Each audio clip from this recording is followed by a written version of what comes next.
India Now News. This is Bindu. Details చూస్తే భారీ వర్షాల నేపథ్యంలో మహబూబాబాద్ జిల్లాలో సీఎం రేవంత్ రెడ్డి పర్యటించారు. వరద ప్రభావిత ప్రాంతాల్లో పర్యటించి బాధితుల సమస్యలు తెలుసుకున్నారు. అక్కడే ఉన్న సీతారాం నాయక్ తండాకు వెళ్లారు.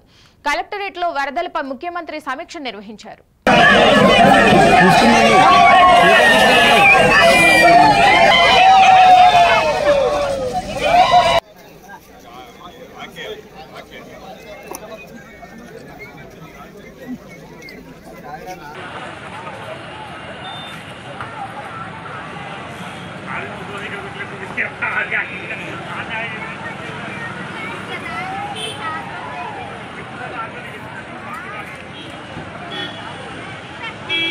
వైసీపీ నేతల అక్రమ ఇసుక దందా వల్లనే బుడమేరుకు గండ్లు పడి కోతకు గురైందని టీడీపీ రాష్ట్ర అధ్యక్షులు పల్లా శ్రీనివాసరావు యాదవ్ విమర్శలు గుప్పించారు. గత 5 ఏళ్లు బుడమనేరును గాలికొదిలేసిన జగన్ నేడు ప్రభుత్వంపై బురద చల్లేందుకు వచ్చాడని మండిపడ్డారు. విపత్తుల సమయంలో జగన్ ఈనాడు బాధితుల పక్షాన్ని నిలబడలేదన్నారు. 5 ఏళ్ల పదవీ కాలంలో సాయంత్రం 5 తర్వాత ఒక్కరోజు కూడా జగన్ బయటకు రాలేదన్నారు. ప్రజలు ఇబ్బందుల్లో ఉన్నప్పుడు ప్రజాహితం కోరాలని తెలిపారు. జగన్ రెడ్డి ఫేక్ ప్రచారం మానుకోవాలని, విమర్శలు నిర్మాణాత్మకంగా ఉండాలన్నారు. చంద్రబాబు ఇంటి కోసం బుడమనేరు డైవర్ట్ చేశారని చెప్పడం జగన్ తెలివి తక్కువతనానికి నిదర్శనమని ఆగ్రహం వ్యక్తం చేశారు. వరద బాధితుల కోసం నిలబడిన భగీరథుడు చంద్రబాబు అని కొనియాడారు. బాధితుల కోసం యంత్రాంగాన్ని, నేతలను, హెలికాప్టర్లు, బోట్లు, డ్రోన్లతో యుద్ధ ప్రాతిపదికన సహాయ సహకారాలను అందించిన చంద్రబాబు వల్లనే సాధ్యమైందన్నారు. తెలుగుదేశం పార్టీ జాతీయ అధ్యక్షులు, ముఖ్యమంత్రి గారైనటువంటి చంద్రబాబు నాయుడు గారు గడిచిన 48 గంటలుగా వాళ్ళు కలెక్టర్ ఆఫీస్లోనే బస్ చేసి మరి సహాయ కార్యక్రమంలో వారు ప్రభుత్వ యంత్రాంగాన్ని అప్రమత్తం చేసి ఆదేశాలు ఇచ్చి ముందుకు వెళ్తున్నారండి. బాధితులతో నేరుగా కలుస్తున్నారు. వారికి ప్రభుత్వ యంత్రాంగంతో పాటు Telugu Desam party ministers, MLAs, volunteers కూడా సహకారం అందిస్తున్నారు. ఇలాగా శరవేగంగా అక్కడ కార్యక్రమం చేపడుతున్నటువంటి పరిస్థితుల్లో మరి వైఎస్ఆర్సీపీ పార్టీ అధ్యక్షులు, మాజీ ముఖ్యమంత్రి అయినటువంటి జగన్మోహన్ రెడ్డి గారు వచ్చి లేనిపోయినటువంటి ఆరోపణలు, బురద జల్లేటువంటి బురద రాజకీయాలు చేస్తున్నారు. మేము ఒకటే అడుగుతున్నాం, జగన్మోహన్ రెడ్డి గారు మీరు ఏ రోజైనా సరే విపత్తు సమయంలో బయటకు వచ్చారా? ఏ రోజైనా మీ 5 ఏళ్ల కాలంలో సాయంకాలం 5 తర్వాత మీరు ప్రజల్లోకి వచ్చారా? ఏ రోజైనా సరే మీరు పరదాలు లేకుండా బయటకు వచ్చారా అని అడుగుతున్నా. ఏ రోజైనా సరే మీరు ప్రశ్న అడ్రస్ చేశారా అని అడుగుతున్నా. కానీ ఈరోజు ఏదో ఇష్టానుసారం ఒక బాధ్యత లేనటువంటి నాయకుడిగా మాట్లాడడం మంచిది కాదు. ఏదైనా విమర్శ చేస్తే నిర్మాణాత్మకంగా ఉండాలి. బాధితుల పక్షాన నుండి వారికి భరోసా కల్పిస్తూ నాయకుడు అంటే ప్రజల్లో ఉండాలి, 4 గోడలకే పరిమితం కాకూడదనే ఆదర్శంగా ముందుకు వెళ్తుంటే లేనిపోని మాటలు మాట్లాడుతాను. ఇప్పటికైనా సరే ఆరోపణలు ఏదైతే మీరు చేస్తున్నటువంటి బురద రాజకీయాలు మానుకోండి అని చెప్పి తెలియజేస్తూ ప్రజలందరూ గమనిస్తున్నారు, ఎవరు కష్టపడుతున్నారో చూస్తున్నారు. మేము ఖచ్చితంగా మా బాధ్యత సక్రమంగా నిర్వర్తిస్తామని చెప్పి తెలియజేస్తున్నాం. జనగామ జిల్లా పాలకుర్తి వావిలాల సమీపంలో జరిగిన రోడ్డు ప్రమాద బాధితులను కలిశారు ఎమ్మెల్యే యశస్విని రెడ్డి. ఆ తర్వాత ఆసుపత్రిలో వారిని పరామర్శించారు. బాధితులకు అండగా ఉంటామని ఎమ్మెల్యే యశస్విని రెడ్డి భరోసానిచ్చారు. ఈ కార్యక్రమంలో పాలకుర్తి కాంగ్రెస్ పార్టీ ఇన్ఛార్జి ఝాన్సీ రెడ్డి పాల్గొన్నారు.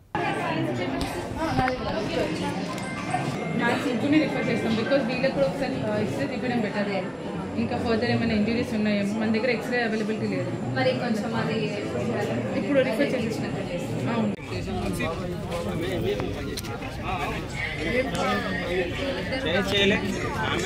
వావిలాల దగ్గర పాలకుర్తి లారీ వాళ్ళది తప్పు. ఇక్కడ స్థానికులు కూడా అది అందరూ చూసి, కండక్టర్ కూడా ఇక్కడ ఉన్నారు. లారీ వాళ్ళది తప్పదు. లారీ కంట్రోల్ కాక ఇది బస్సు చూస్తే వెనకాల ఉన్న వాళ్ళ డ్రైవర్ బాగానే ఉన్నారు. ఇద్దరు స్పాట్ డెడ్ ఇంకొకరు హాస్పిటల్లో జాయిన్ చేస్తే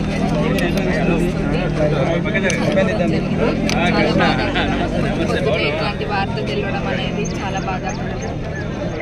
ఇప్పుడు మిగతా వాళ్ళు కూడా హాస్పిటల్లో ఉన్నారు, వాళ్ళని చూడడానికి వెళ్తున్నాము. మరి అట్లనే ఈ లారీ డ్రైవర్ కూడా అప్స్టాండింగ్లో ఉన్నారు. మన వాళ్ళు ఎత్తుకుతారు, పోలీస్ డిపార్ట్మెంట్ వాళ్ళు ఎత్తుకు తీసుకొస్తారు.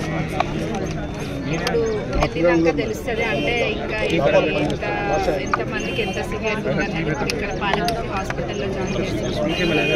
వెళ్తే తెలుస్తుంది. ఒకరికేమో చేయి మొత్తం పోయిందంట, మరి ఇప్పుడు చూడాలి. కానీ ఇది మటుకు చాలా బాధాకరంగా ఉంది. ఇంత పొద్దున్న ఇట్లాంటి వార్తలు వినడం, అసలే వర్షాలు పడి జరిగే నష్టం జరుగుతుంటే ఈరోజు ఇది మంచి అనిపించదు. చిత్తూరు నగరంలోని గిరింపేట మ్యాంగో భవన్లో జిల్లా రచయితల సంఘం ఆధ్వర్యంలో గౌరవ అధ్యక్షులు కట్టమంచి బాలకృష్ణారెడ్డి అధ్యక్షతన నెలవారీ ఆత్మీయ సమావేశం నిర్వహించారు. ఈ సందర్భంగా ముఖ్య అతిథిగా పాల్గొన్న విశ్రాంత్ ఆల్ ఇండియా రేడియో సంచాలకులు డాక్టర్ నాగుసూరి వేణుగోపాల్ మాట్లాడుతూ మనిషికి ప్రాణం ఉన్నంత వరకు సంఘంలో విలువ ఉంటుందని, ప్రాణం పోయిన తర్వాత అందరి జ్ఞాపకాల్లో మనిషి గుర్తుండాలంటే అది సాహిత్యకారునికే సాధ్యమవుతుందని స్పష్టం చేశారు. రచనలు, కవితలు, సాహిత్యాలు చిరకాలం సమాజంలో నిలిచిపోతుందన్నారు. ఈ అవకాశం సాహితీవేత్తలకు, కళాకారులకే దక్కుతుందన్నారు. అలాంటి గొప్ప కార్యక్రమాలు నిర్వహిస్తున్న రచయితల సంఘ సభ్యులను ఆయన అభినందించారు.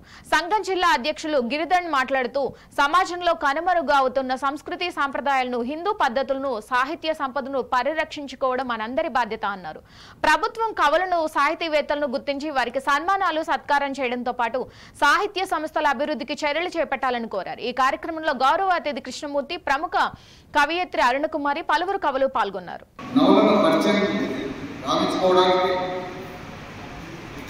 ఒక శుభ పరిణామంగా భావిస్తూ చిత్తూరు జిల్లా రచయిత సంఘం భావిస్తానని తెలియజేస్తూ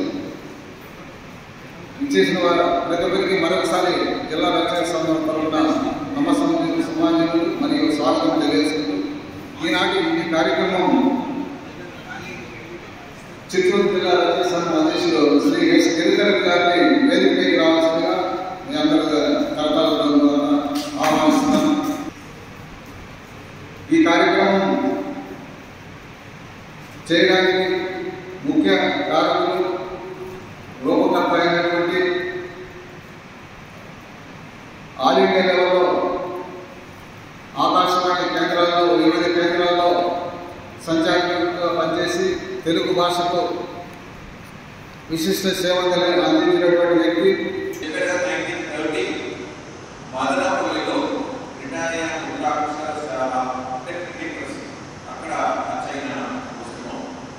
ఆ పుస్తకాన్ని తీసుకొచ్చి నాకు ఇచ్చారు. పరిశీలించండి, ఏదైనా రాస్తే మంచిదేమో అని కోరాడు. నేను అప్పుడే మద్రాసు నుంచి వచ్చాను. మద్రాసులో నేను 3 సంవత్సరాలు పనిచేసినప్పుడు 3 పుస్తకాలు నేను కృషి చేశాను. ఒకటేమో కొడిశ్రావు గారి జీవిత విశేషాలు 300 పేజీల పుస్తకం. అలాగే ఇప్పుడు తమిళనాడు తమిళ ప్రాంతంలో మహానుభావులు చాలా మంది ఉన్నారు. అందులో తెలుగు వాళ్ళ సంఖ్య గణనీయంగా ఉంది. అలాగే 35 మంది జీవిత విశేషాలు తెలిపే పుస్తకం దక్షిణాంధ్ర దారి పుస్తకాన్ని చిత్తూరు నగరంలోని మహావీర్ బ్రిడ్జ్ కింద రైల్వే స్టేషన్ పక్కన ఉన్న జీవా కారుణ్య సంఘానికి చెందిన 3 ఎకరాల 30 సెంట్ల స్థలంలో పేద ప్రజల కోసం అన్న క్యాంటీన్ ఏర్పాట్లు చేయనున్నట్లు చిత్తూరు ఎమ్మెల్యే గురజాల జగన్మోహన్ తెలిపారు. ఎండోమెంట్ కు చెందిన ఈ స్థలాన్ని కొందరు ఆక్రమించుకున్నారని, సమస్యలు ఉన్నాయని స్థానికులు తన దృష్టికి తీసుకురాగా వెంటనే స్పందించి తన సొంత నిధులతో ఆ స్థలంలో ఉన్న ముళ్ల కంపను శుద్ధి చేయడం జరిగిందన్నారు. ప్రస్తుతం అధికారులతో సంప్రదించి త్వరలోనే పెద్ద ఎత్తున అన్న క్యాంటీన్ ఏర్పాటు చేసి పేద ప్రజలకు అందుబాటులో ఉన్న క్యాంటీన్ కార్యక్రమం చేపడతామన్నారు. ఈ స్థలం ద్వారా వచ్చిన ఆదాయాన్ని సేవా కార్యక్రమాలకు వినియోగిస్తామని స్పష్టం చేశారు.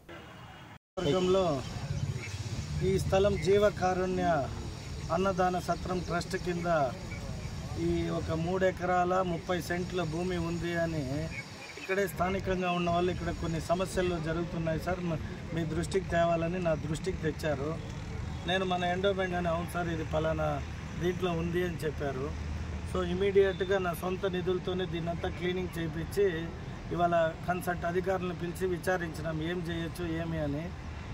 నేను దేవాలయం ఉంది కాబట్టి దేవస్థానం కడదామని నా ఆలోచన ఉన్నింది. కాకపోతే దీంట్లో కొన్ని నామ్స్ ఏమున్నాయంటే కాబట్టి నేను కూడా ఎమ్మెల్యేగా ఒక మంచి పని చేయడానికి అవకాశం కలిగింది. కాబట్టి దీన్ని చిత్తూరు ప్రజలకి రెవెన్యూ ఇన్కమ్ని ఒక అన్న క్యాంటీన్ మాదిరి జీవకారుణ్య ట్రస్ట్ కింద ఒక క్యాంటీన్ని చిత్తూరు ప్రజలకి మధ్యాహ్నము, పొద్దున, వీలైతే రాత్రి కూడా 3 పూట్ల అనుకూలంగా భోజనం పెట్టే వ్యవస్థని ఒక ట్రస్ట్ ద్వారా, అంటే ఇది లైఫ్ లైన్ ట్రస్ట్ అని ఒకటి ఉంది, మళ్ళీ డెవలప్మెంట్ ట్రస్ట్ కింద ఒక కొత్తది ఫామ్ చేసి దీని బాధ్యతలు అప్పచెప్దాం. ఇంకా అధికారుల దగ్గర నుండి కొన్ని సమాచారాలను అడుగున్నాను. అవన్నీ వచ్చిన తర్వాత ఒక పబ్లిక్ కమిటీ మాదిరి పబ్లిక్ని తీసుకొని ప్రజలకు ఉపయోగపడే పని ఏది చేస్తే బెటర్గా ఉంటుందో ఆలోచనని వృద్ధులకి అంటే ఓల్డ్ ఏజ్ హోమ్కి డబ్బులు ఇవ్వడం కానీ లేదా అన్నదానం చేయడం కానీ ఎవరు ఏది మెజారిటీ ఓటింగ్ ఉంటుందో దానికి దీని ద్వారా వచ్చే డబ్బుల్ని ఇచ్చి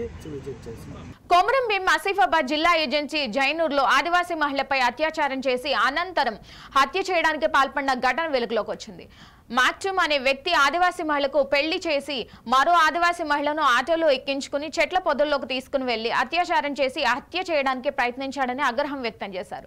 ఈ మేరకు ఆదివాసీ నాయకులు కొమరం భీం చౌక్ వద్ద నిరసన ధర్నా చేపట్టారు. నిందితుడిపై పోక్సో చట్టం కింద కేసు నమోదు చేసి ఉరిశిక్ష విధించాలని ఆదివాసీ నాయకులు డిమాండ్ చేశారు.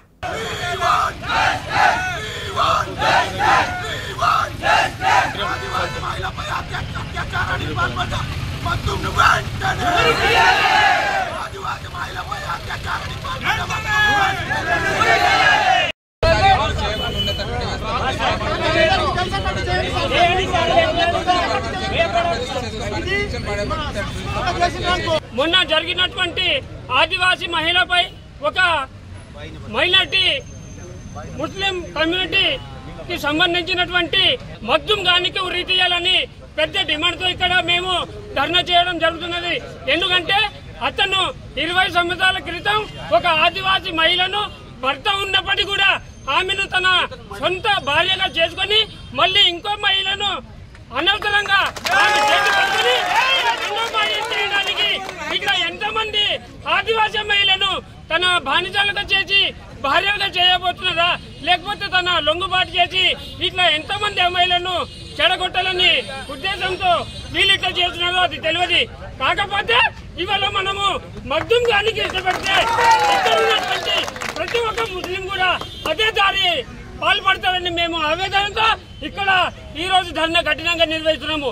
ఒక చెల్లెగా సిర్పురి మండలంలోని కోయినూరుకు వెళ్ళినటువంటి రాఖీ పౌర్ణమి సందర్భంగా అంటే ఆదివాసులు అంటే మేము రాఖీ సందర్భంగా అన్నదమ్ములు కలుసుకుంటాం. అందులో భాగంగా పోతున్న తరుణంలో ఇక్కడ ఉన్నటువంటి ముస్లిం బతుకు తెరకు వచ్చినటువంటి ముస్లిం ఒకడు తీసుకుపోతూ నిర్మల్షన్ ప్రాంతానికి ఆటో ద్వారా తీసుకెళ్లి ఆమెను అత్యాచారం చేసి హత్య చేశాడు. కానీ అనివార్య కారణాలు కొంతమంది చూస్తే మరి హాస్పిటల్లో తీసుకెళ్లడం జరిగింది. ఆమె చావు బతుకులు ఉంది కాబట్టి ఆ మగ్దుం పైన వెంటనే అట్రాసిటీ అత్యాచారం కేసుతో పాటు వెంటనే ప్రజాస్వామికవాది దీని మీద స్పందించాలి. ఇవి బులెటిన్ లోని అప్డేట్స్. మరిన్ని అప్డేట్స్ కోసం చూస్తూనే ఉండండి India now, reflection of truth.